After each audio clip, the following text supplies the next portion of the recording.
In the name of Hello everyone, this is Lollie Marcelin. I am currently, and welcome to Single Black Female, Porto, Portugal. I'm currently in Porto, about to take a cruise around the city of Porto. It is absolutely beautiful today. I would say it's probably somewhere between 75 to 76 degrees, as you can see. This round trip will help you to get to know some of the most emblematic places in Porto, and also allow you to see some of the stunning scenery. So I'm extremely excited today to not only have the opportunity to be in Porto and to be filming, but to be an inspiration to many of us people of color and women of color in the United States who are considering leaving the country based on the current regime. I am a solo traveler here by myself. What are we thinking? This is day 6 for me. I arrived last Monday, so this is day 6 for me. I'm at peace. I'm alone, but don't feel alone. It says a lot. One of the most emblematic bridges in Porto, and perhaps in all of Portugal. Stunning. Notre premier arrêt est le pont Luís I, l'un des plus emblématiques de Porto et même du Portugal tout entier. Y la primera cita es con el puente Luís I, uno de los más emblemáticos de Oporto e incluso de Portugal. De construcción metálica, el puente Luís I fue inaugurado en 1886 y es una obra del ingeniero belga Teófilo Seguí, alumno de la Escuela de Costa Rica. Aún en la actualidad ostenta el título del puente con mayor arco de hierro forjado del mundo. This is one of them. Michael Kors, because it has multicolored. I bought 4 bags, all to go with multicolor. So in these videos you'll see that too. You can pack lightly. You want to pack where you can. I have a lot of slip dresses to pack, and it's warm out here. But that's a side note. So I'm really more seriously concentrating on staying actually. I like the city so far. Again, this is only day 6. I'm giving myself 3 full weeks to determine if I'm going to stay permanently and then begin to make arrangements. I go back to America on June 28th, and it would either be to go there for 2 weeks and then leave for another country, or go there and begin to make arrangements to ship all my things here, which means I would have found an apartment here, got set up here, and all that. So, but we'll determine that. The oldest of the 6 bridges of Porto, I'm not going to film everything here, because I'm going to sit down and have some wine on the river, and probably not dinner, but definitely have a light, some port and a C'est le plus vieux des 6 ponts de just sit out here for a few hours. Porto. Est actuellement considéré comme un monument national. Il a été inauguré en 1877 pour le transport À nossa frente temos o ponto de São João. Esta ponte ferroviária veio substituir a ponte Dona Maria Pia. Foi inaugurada no dia de São João, o santo popular da cidade, no dia 24 de junho de 1991. Este puente ferroviario vino a sustituir al puente Dona María Pia. Fue inaugurado en el día de San Juan, São João en portugués, el patrono de la ciudad, en el día 24 de junio de 1991. Now this cruise was only $22 US, so very affordable. The tour I did yesterday was, the day before yesterday was $1. I think I spent a total of $300 on 12 different events. It's extremely affordable to get to know the city, to see if it's a fit for us women of color in America. E que avistamos a Ponte do Freixo, que na realidade são 2 tabuleiros construídos lado a lado, afastados apenas 10 centímetros entre si. Nascida em 1995 para dar resposta ao aumento do tráfego rodoviário, a Ponte do Freixo serve a zona mais periférica. So, since this is Single Black Female, let's just talk about the truth. And the truth is that we are two bridges built side by side with only 10 centimeters between them. It was built in 1995 in response to the increase in road traffic, and it serves the outer neighborhoods of the city. Maintenant, nous voici au pont du Flecho, constitué en fait de deux ponts côte à côte, espacés de seulement 10 cm l'un de l'autre. Construit en 1995 pour répondre à l'augmentation du trafic routier, le pont du Flecho dessert la zone périphérique de la ville. Y en este punto divisamos el puente du Flecho, que en realidad son dos tableros construidos lado a lado, alejados solamente 10 centímetros entre sí. Construido en 1995 para dar respuesta al aumento del tráfico por carretera, el puente du Flecho presta servicio a la zona más periférica de la ciudad. Reparem, o ponto da nave teve durante vários anos o maior arco em betão armado do mundo, com 270 metros. It was inaugurated in 1963, and for several years it was recognized as the bridge with the world's largest concrete arch, 270 Stunning, right? Stunning. See, you know the problem here is that a lot of people try to keep you in a box because they don't have vision. They try to sponge your intellectual capacity, your ingenuity, your ability to take major risks. And because they can't, they try to do things to stifle you. But what your job is to do is to leave them in a little pissy box. Leave them in a box where they stagnant, where they struggling, where they can't pay their bills every month, where they try to front and act like they can be out, but they can't sustain that. And you let them stay where they be at while you travel. Après le sixième et dernier pont de ce circuit, nous revenons sur nos pas, avec une magnifique vue à droite sur San Pedro de Afourada, un authentique village de pêcheurs, typique de Gaïa. Después del sexto y último puente de este circuito, regresamos con una vista privilegiada hacia la derecha, donde está San Pedro de Afourada, una antigua aldea de pescadores, de las más típicas de Gaia. Afourada, como pode reparar, ainda mantém a construção e reparação de barcos, tem uma população minoritária de pescadores de alto mar. As you can see, Afourada still maintains the activities of boat building and repairing, and most of its inhabitants are deep-sea fishermen. Comme vous pouvez le voir, les activités de construction et de réparation des navires perdurent encore à Afourada, et de nombreux pêcheurs de haute mer y résident. Afourada, como se puede notar, todavía mantiene la actividad de construcción y reparación de barcos y tiene una población mayoritaria de pescadores de alto mar. I would honestly say that this is probably one of the best decisions I made. I began making this decision in November of last year. I found out in September of last year that the owner of my big, beautiful apartment in New England was being sold, and I had to make some decisions. And I kept those decisions on the low. I kept them to myself. I began strategizing, looking at different countries, started planning, putting things in place, and now I'm here. So that just tells you a lot of things you can do with minimum resources, with no real connections, just with the ability of betting on yourself and deciding that with or without anyone by your side, you will make a move. So that means it's doable for all of us who feel like they're stagnant, or feel like they just can't breathe, and where they're at, they feel like they're not appreciated or loved or cared for. They don't see much opportunity in all of those things. And so, with that being said, you have to really dig deep within yourself and then do self-reflection on a daily basis and then pull the goddamn trigger. You could talk all day long. I know so many people who complain every day, oh, I'm praying for money, or I'm gonna be blessed, but they don't do nothing in place. They got a job all day that don't pay them shit. They don't do nothing on the side. They're not trying to do side hustles. They're not trying to do none of that. They just looking for somebody to give them some help or try to use or drain them. Them the motherfuckers you leaving ain't pissing and shit. You let them starve to death because they want you to starve with them. Say absolutely not. Especially when you're bigger and better than that job. You already know.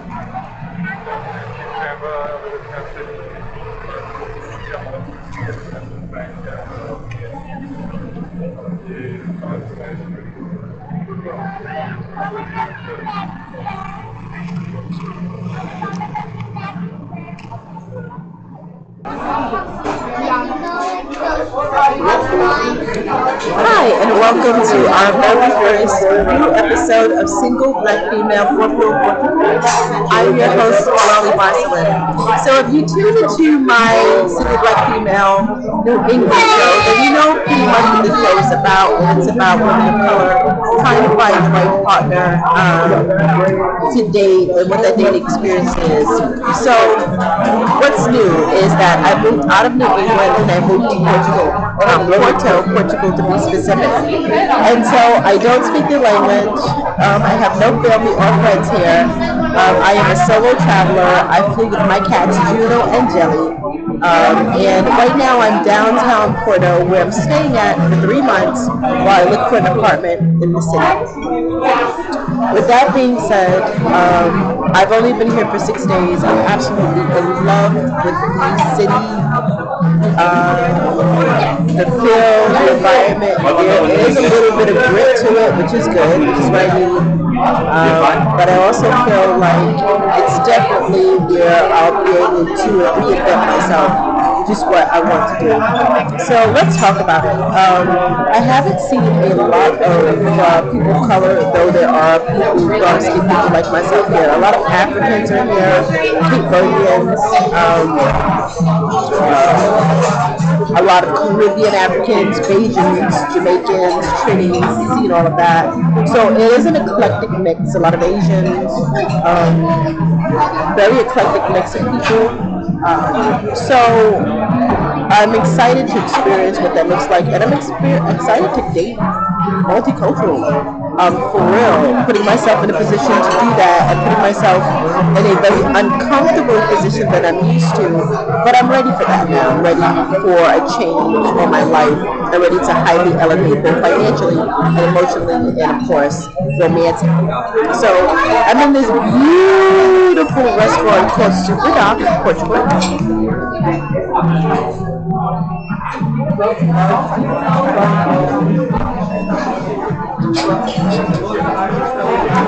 And I'm right on the water. This is a sangria I got with a lot of vermouth in it, and it was like $10. Now I've had nothing but prosecco since I've been here, and this was like $5. Okay, their food menus are very inexpensive as well.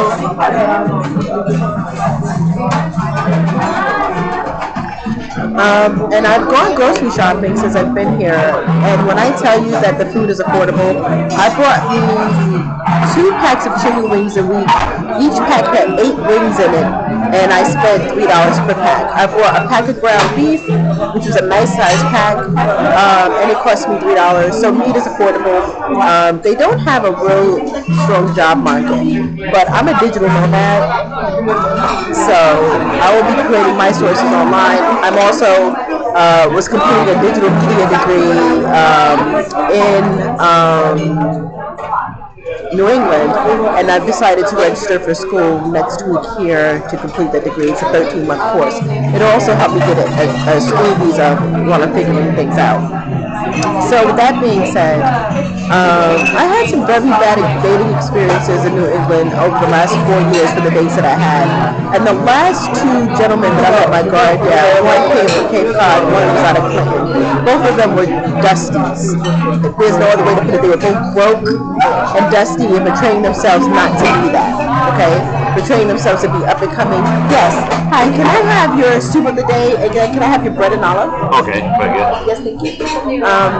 And so both of them were not on my level, below par, hating and jealous, insecure, and I mean the list goes on.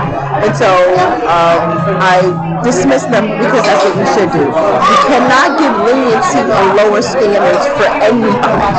Not friends who are not on your level, who act like they're on your level, but financially they're not, and then they get mad at you because you can keep doing and going. Cut them off too. Everyone must be aligned with who they are as a person. And then, of course, men. Now, I will tell you, like I said in my last video, is that I did let my guard down for a gentleman who portrayed himself to be not only an entrepreneur, but a seasoned businessman globally. Thank you so much. Seasoned businessman globally, and who you know, pretty much said that he had so much going on. He traveled back and forth to Africa. He had ran solar businesses in Africa to find out this guy was a complete dunce. And dunce is putting it lightly. He was a clown. He was a liar. He tried to be manipulative. But this was over 2 months. He was in and out in 2 months. I had no patience for the dumb shit. He tried to do, thank you. He tried to do a bait and switch. Literally. Act like he could spend money on all these expensive restaurants and then try to take you to these cheap restaurants. And he just was a dusty. So he was dusted off and dismissed. And what I'm realizing about myself is that I still have a soft heart and try to want to accommodate, and now that's gone, that's dead, it's over. I'm not accommodating anybody. I'm not accommodating females, and I'm not accommodating males. If we're not on the same level, I'm not dealing with it. Because I find that when you do that, you have people who start inside hating you for nothing you're doing wrong. They start doing things to be manipulative. They start doing things to be spiteful. They start popping off at the mouth when you want to smack the fuck out of them. But see, you grown. So since I'm grown, I just dismiss you and let you stay in your pissy, broke, struggling ass life. That's you. That's not my business to do that. My business is to make sure that I'm happy and then surround myself around those who are stronger than myself so that I can elevate. And those at the same level looking to elevate. Not those who complain about their financial situation but do nothing about it. I ain't never been one of those. When I have a bad time financially, I get quiet and I start strategizing. And that's just how I move. And I really only want to be around those like that. So when we get down to the men here, now I haven't seen a lot of black men. I've seen some, but I haven't seen a lot. That might only been here 6 days, right? I haven't even really been out. I'm literally just getting out now because I've just had so much going on. So I'm literally just getting out to these streets now. Now this first month is just more like a touch-filled month. Like this week coming up, I'll be taking the train for the first time. Thank you so much. Thank you. I'll be taking the train. Because I've been taking lifts. They're called Bolts, but it's like a Lyft and an Uber. They have Uber here, but I haven't used them yet. It's really inexpensive. Like I'm taking out 10 to 15 miles, costing me $2, $3. You know what I mean? So more than affordable. Food has been affordable. So I think with myself, what I'm going to do, I don't think I know. What I'm going to do is start taking the train and start doing more local feel. I've done the grocery shop and all that local, but and I've been to some malls and stuff. They do have some cannabis, so you know I'm buying them. I just like the first week here is a little drawing because it's a 5-hour in advance time, and so my body took a while to kind of just even get caught up. Like today's the first day I actually feel good. Yeah, I'm like okay. And then to my cats, like Juno and Jelly just been freaking out. This is the first day I see them out playing, laughing, joking. So I'm like, okay, they're getting a little bit more comfortable. Now I'm in a studio. It's not my place in New England was 1,600 square feet. This studio is probably I think it's 420 square feet. So it's a box. I have all my stuff in storage, and I'm going to ship all my items here once I find an apartment. I'm looking for a 3-bedroom, 2-bathroom. So. Yeah, this is kind of like what it is. But, so this won't be a very long conversation. I just want to say that I am happy to finally be out doing me. I'm not lonely. And this is the thing. I think a lot of us as single black females, we think we travel long, we're going to be lonely, but I'm not lonely. I'm actually at peace. I feel good. I look good. My skin is glowing. You can see, but it's glowing. Like I'm happy. And I'm so glad that I betted on myself, believed in myself, took a risk on myself, and I started planning this in November of last year. When I found out that the owner was selling my home, I said, okay, let me start strategizing. And I had no intentions of staying in New England. I hated New England. It wasn't my style. It wasn't my style. And I needed more of an environment where people of color were given the opportunity to grow on their own terms and not have to be put in a pack. And then surround myself around people who were also up and coming and moving and willing to help. And I've been in Portugal for 6 days, and I've had more people wanting to help me here than in New England in the 4 years I've been here. So it just tells you a lot about resilience and who you are. And for the women of color color who are for real about dating globally, we must open up our spaces. There are men all over this world who will love us. We must take our risk and chance it. We must step away from not just dating our brothers because they don't give a damn about us. New England proved that time and time again. Most of them are not on our educational level, but they're not even on our emotional or intellectual level. So why waste your time when you can open yourself up to a world that is on your level? And so, of course, that's what I'm doing. So I'm excited. I'm excited on this new journey in my life. I'm excited on the risk that I'm willing to take to succeed. I'm excited about so many things. And so I hope that you're willing to join this journey with me, and I hope that you see in me a woman who's 52 years old, who lives alone, who has 2 cats, who took a risk to leave a whole country and a state to go to another country and a city I know none of the language and none of the people and have none of the family, but believe I can make it there. So this was just the first snippet of the show. I want to welcome all of my single Black females globally as we out here finding the love of our lives. And anytime somebody tries to hurt us, we just dismiss them off, but it helps us make wiser decisions. So this show concept will change. We will not be doing any more words at all, but we will be talking about discussions. And so this show airs once a week, and it will be Fridays. So I hope you join me. Looking forward to sharing this experience with you and hoping that I'm encouraging so many Black women in the United States to get the hell out of the United States. So let's talk about what's happening to us in the United States and why we're such at risk, not just from Black men, but from men in general, and not just from the regime, but from the society as a whole. A lot of Black women who have been out of work now, 600,000 of us, who are holding whole homes down, private school tuitions, car notes, insurances, all of that. A lot of us are going to be feeling the major pain of this over the next 6 months. And so the question that you have to ask yourself, like I ask myself, do I run through my savings like I've had for the last 2 years? I've basically been living on savings and then hustling with my business online. But should I run through the rest of my savings, or should I take a risk and go to a country which is more affordable, that helps me gain some more time, buy yourself some more time? Now, I'm not saying do what I did, right? I planned this for 6 months. This wasn't a last minute, hurrah. What I am saying though is that you might have to take a risk, and it may be a risk that you're not comfortable with. But honestly, it may be that.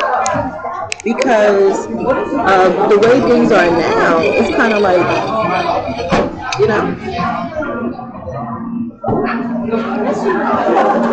ordered some vegetable soup and some bread with olives, but I'm thinking maybe we may have to do that, literally, because right now things are looking a little iffy and we're not quite sure. So